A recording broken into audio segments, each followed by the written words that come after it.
আজকে আমি স্টিম সন্দেশ বা ভাপা সন্দেশ পুরো দোকানের মতন স্বাদে বানিয়েছি।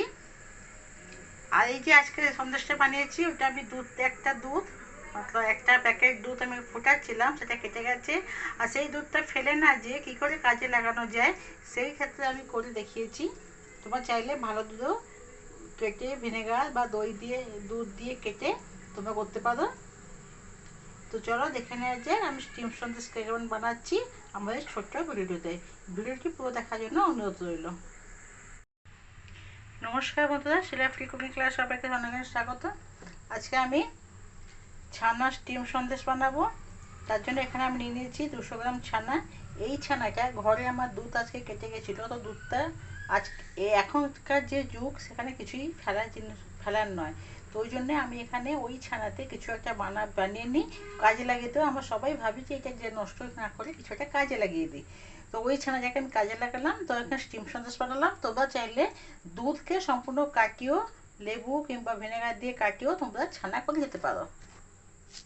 তো এখানে 200 গ্রাম আছে এখানে আমার ছানা। তাদের এটা যে স্টিম সন্দেশ বানানোর জন্য প্রচণ্ড কম মিষ্টিতে স্টিম সন্দেশ বানানো যায়। তো 200 গ্রামে আমি 50 গ্রাম দিলাম এখানে চিনি। আর দিয়েছি ছোটো এলাচ, এখানে গুঁড়ো করে দিলাম, ছোটো এলাচটা দিয়ে দিলাম। ভালো করে মাখবো এটা আমি একটু নরম করে মেখে নেবো। গ্রাইন্ডারে পেস্ট করে নেওয়ার কোনো দরকার নেই, হাতেই মেখে নেওয়া যাবে। ভালো করে মেখে নেবো।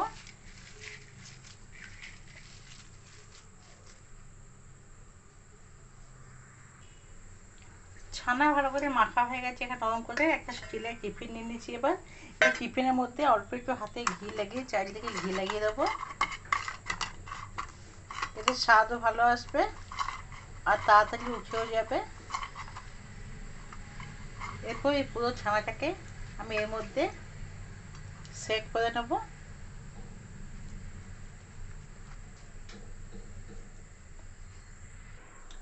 ছানা মাখাটা এখানে ভালো মতো সেট করে নিয়েছি।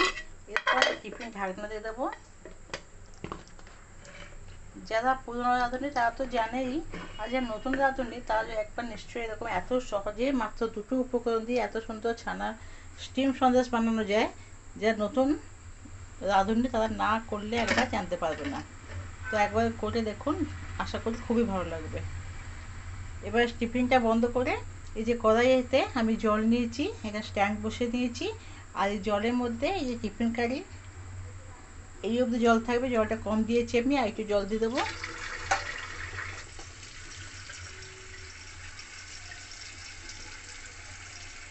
টিফিন কারির যে দাগটা আছে মাঝখানে, এই দাগে নিচে জল দিয়ে থাকবে।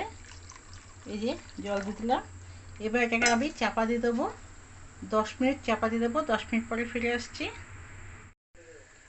10 মিনিট পরে এলাম, ঢাকনাটা খুললাম।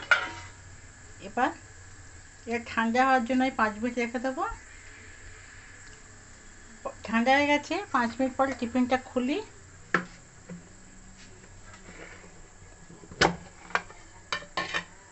একটা থালার উপরে আমি রেখে থালাটা উল্টিয়ে দেবো। উল্টে নেওয়ার পরে এটাকে আমি সাইজ করে কি সুন্দর যে কিছুটা ফুলেছে দেখো, সেট হয়ে গেছে, কেক কেক হয়ে গেছে পুরো মিষ্টি। এরপর এটা আমি কেটে নেবো।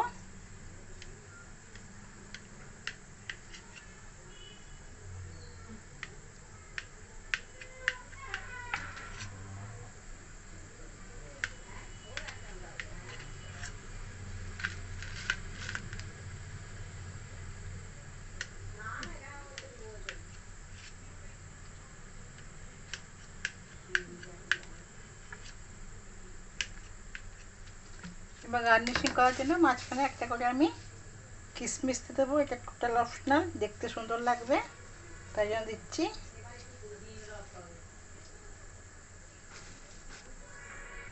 তৈরি হয়ে গেল এখানে দোকানের মতন স্টিম সন্দেশ। রেসিপিটা তোমরা একবার অবশ্যই বানাও আর আমার কমেন্ট বক্সে জানাও কেমন হলো। আর ভালো লাগলে লাইক করো। আর নিত্য নতুন রেসিপি আপডেট পাওয়ার জন্য চ্যানেলটিকে সাবস্ক্রাইব করে দেবে। ভালো থাকবে, সুস্থ থাকবে, আবার কোনো রেসিপির সাথে দেখা যাবে। ধন্যবাদ।